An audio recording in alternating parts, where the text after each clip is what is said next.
209 Center Street. Is the applicant present?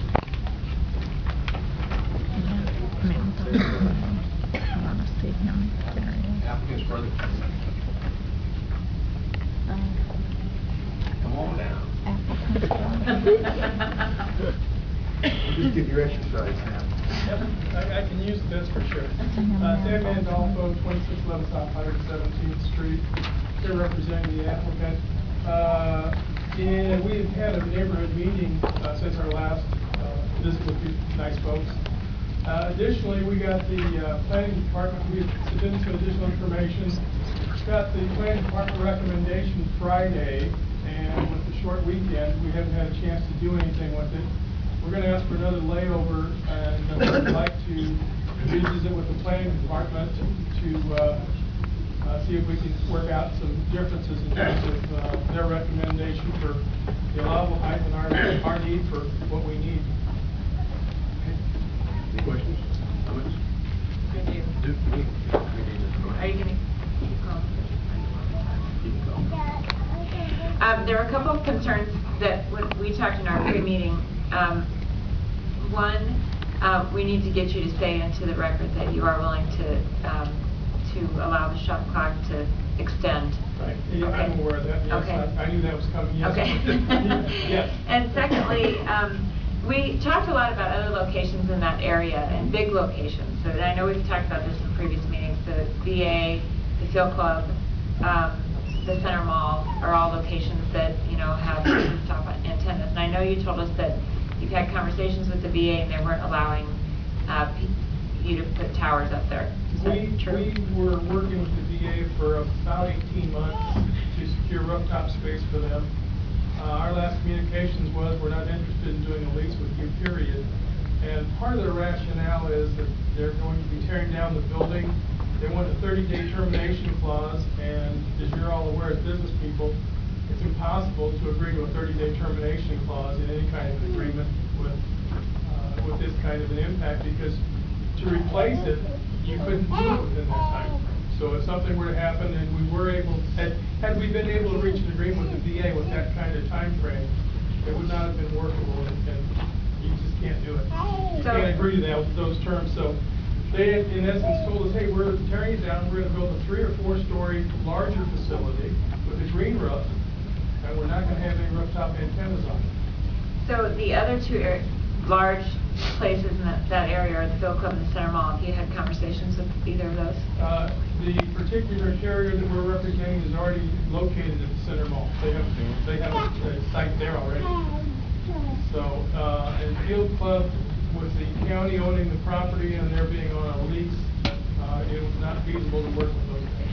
And we've also explored Field Club Elementary School because the Omaha Public School District has, in fact, done a number of leases with different carriers, and we just did one with them last summer over at 52nd and Bedford at the junior high. And so we looked at the Field Club Elementary School, but it's a small site and would not be suitable in terms of being able to locate it there. Plus, that's further into the neighborhood. We're on a corridor street. Center's a corridor street. It's zoned general commercial. It's not a pastoral neighborhood scene by any stretch of the imagination. There are quick shops, restaurants, gas stations, all up and down that street. But it's also a small site, don't you agree? It's smaller than the Field Club grade school, isn't it? It's smaller than the Field Club grade school, but we were able to meet zoning setbacks and have sufficient space to provide room for 4 carriers there on a single site. And I know that is one of the things that the city is pushing in terms of requiring co-location capabilities. That's one of their requirements. So we're looking to maximize that capability. And this particular site, even though it's small, we're on an underused portion of it. We're going to be doing significant landscaping. I was just told that they used the back of that lot for dumping. So we're going to be doing some significant improvements to the lot to make it serviceable for this particular use. And you did meet with the neighbors? We did. Unfortunately, we're not able to reach a consensus. I would say there were probably about 60-40 in terms of the neighbors that were opposed and were in favor of the proposal. And again, there are I think there are a few of the neighbors that it wouldn't matter if it was 20 feet tall, they would still be opposed to it for other reasons than the aesthetics, even though that's what they're going to tell you, that's not their true, at least my impression, that's not their true basis for their negative response to the site.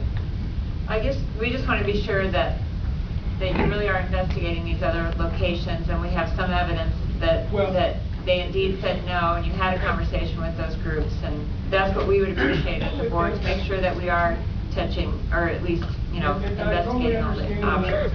And again, that's our preference. Let me also add that there was a 176-foot tower at this site previously. So had that tower not fallen down in a severe windstorm. But it wasn't was it a cell phone tower? It was a radio tower. Yeah. So we're considerably shorter than that one, and we would have been asking for a major amendment to an existing use had it not fallen over. So that was a part of our rationale as well, is that it was an existing use. Hey, it was already there. We're gonna change it, but we're not changing the particular use. I think that's part of the neighbor's point too, and fellow. Yeah, darn it, Sam, you were talking about you have a tower on Center Street Mall. Yes, sir. Presently, and the size of the VA is causing a shadowing effect, but if they're going to... The size of the VA causes issues, and the VA property is actually, their ground level is just about even with the top of the center building, because they're considerably higher. So even with a 3- or 4-story building, they're gonna still provide a blockage to that particular antenna. Initially, the carrier was going to remove that antenna had they been able to secure a space on the VA. And so that would have been gone, and we just had the one there, and again, without any problems. However, like I say, after about 18, almost 2 years negotiating with the VA and being unable to reach any kind of a workable agreement, we had to look for alternatives. Again, the old tower, we've got nice pictures of it. It's just too bad it's not there anymore. But the shadowing will stay still be there, even though... But they are going to leave that. Smaller They are building. going to leave that flag in place to be able to provide. They want to be able to provide good service to their customer base, and they want to be able to be competitive with the other carriers in the market. So the reason for the tower is to give the VA hospital location better service additionally to the county facilities to the north of the VA hospital, because they're obviously they're totally in the shadows right now. They will, with the only tower being the one at the Center Mall, they'll continue to have poor service issues. So you can't use a cell phone at all inside the VA hospital or Douglas County? They have a lot of complaints from the VA hospital. So it's not that they're not getting any service, it's that they're getting some service, but it's Poor spotty. service. Yeah. They're So you getting want to poor move it service. from okay to great service? Well, the population is changing. The younger population, I'm going to think about 50% of them don't have a home phone anymore. Well, they're working. I've still got a home phone, but again, and we're estimating that currently, based on the demographics, about 30% of the population does not have a home telephone. Their only access to emergency services is through their cell phone.